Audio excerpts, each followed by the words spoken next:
নমস্কার সকলকে। তোমাদের ওয়েস্ট বেঙ্গলের রাউন্ড 2 এক্সপেক্টেড কাট অফ কী হতে পারে এবং আপগ্রেডেশন প্রসেসটা কীভাবে হয় সেটা একটু বলার চেষ্টা করছি এই ভিডিওর মাধ্যমে।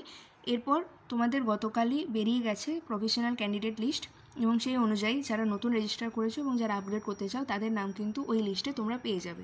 সেক্ষেত্রে কটা সিট খালি আছে এবং কোন ক্যাটাগরির কীরকম কাট অফ যেতে পারে সেটা বলছি।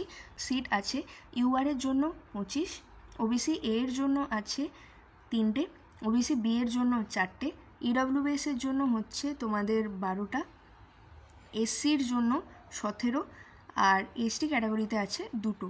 ঠিক আছে, তো এই হচ্ছে টোটাল সিট এবং টোটাল সিট এখান থেকে পাওয়া যাচ্ছে 63। পিডব্লিউডিগুলো ধরিনি এবং এই পিডব্লিউডি যে সিটগুলো থাকে সেগুলো কিন্তু থার্ড রাউন্ডে গিয়ে রেসপেক্টেড ক্যাটাগরিতে তোমাদের কনভার্ট হয়ে যাবে, যেগুলো ভ্যাকেন্ট থাকবে। ঠিক আছে, তো তখন থার্ড রাউন্ডে গিয়ে তোমরা একটু বেশি সিট এক্সপেক্ট করতে পারো। সেকেন্ড রাউন্ডে কিন্তু সিট খুবই কম, ক্যাটাগরি ওয়াইজও খুব কম। তো থার্ড রাউন্ডে গিয়ে কাট অফেরও একটু চেঞ্জ হতে পারে, কিন্তু সেকেন্ড রাউন্ডে আমি যেটা বলতে পারি কাট অফ কিন্তু খুব চেঞ্জ হবে না। এরপর দেখো আপগ্রেডেশন প্রসেসটা কীরকম হবে। ধরো কেউ বারাসাত পেয়েছে, ঠিক আছে, ধরো কেউ বারাসাত পেয়েছে, এবার সে চাইছে সে বর্ধমান যাবে, তাহলে বারডুয়ান নেবে সে। তখন দেখো বারডুয়ানে একটা ইউআর ক্যাটাগরি সিট খালি আছে, আমি এটা একটা এক্সাম্পল দিয়ে দিচ্ছি শুধু। আর বারাসাতে কিন্তু ইউআর ক্যাটাগরির কোনো সিট খালি নেই, 0 আছে। ঠিক আছে, তো একজন বারাসাত থেকে সে বর্ধমানে একটা সিট খালি আছে, তো তার বর্ধমানে হয়ে গেল বারাসাত থেকে, তাহলে বর্ধমানে সিটটা অকুপাই হয়ে গেল। আর বারাসাতে কিন্তু ইউআর ক্যাটাগরিতে তখন একটা সিট আবার খালি রয়ে গেল। তখন অন্য যে ধরো পুরুলিয়া থেকে কেউ যদি আপডেট করতে চায়, পুরুলিয়া থেকে যে বারাসাতে যেতে চাইছে সে ওই সিটটা পেয়ে গেল ইউআরে। তো এইভাবে হয় আপগ্রেডেশন প্রসেসটা।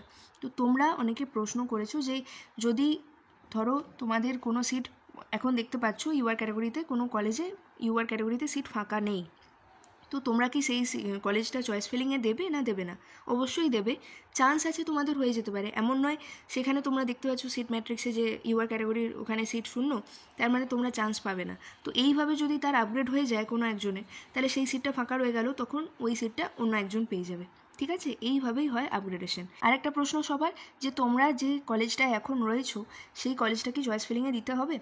না, তোমরা যে কলেজে এখন রয়েছো সেই কলেজ চয়েস ফিলিংয়ে দেওয়ার দরকার নেই। তোমরা যে যে কলেজগুলো চাইছো আপগ্রেডেশনের জন্য দিতে চাইছো সেইগুলোই চয়েস ফিলিংয়ে দেবে।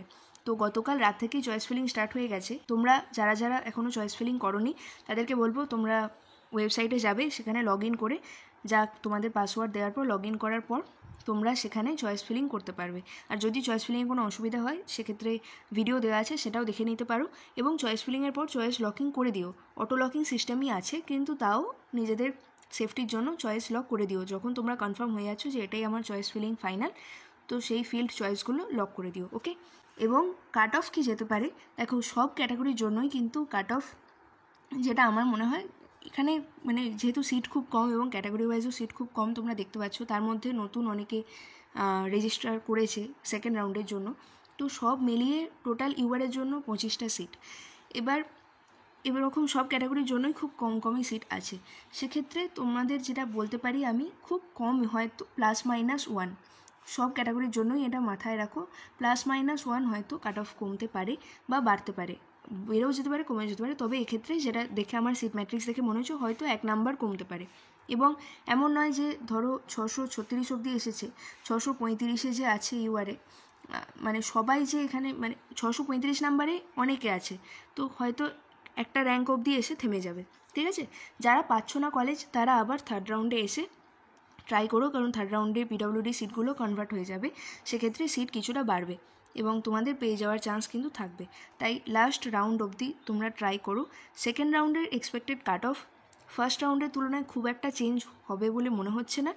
তবু তোমরা যারা রেজিস্টার করেছো এবং যারা আপগ্রেড করতে চাইছো তারা ভালো করে চয়েস ফিলিংগুলো করো এবং লক করার পর ওয়েট করো, যখন তোমাদের সিট অ্যালটমেন্ট রেজাল্ট চলে আসবে তখনই তোমরা বুঝতে পারবে কার কোন কলেজ হলো এবং কীরকম কী কাট অফ যাচ্ছে।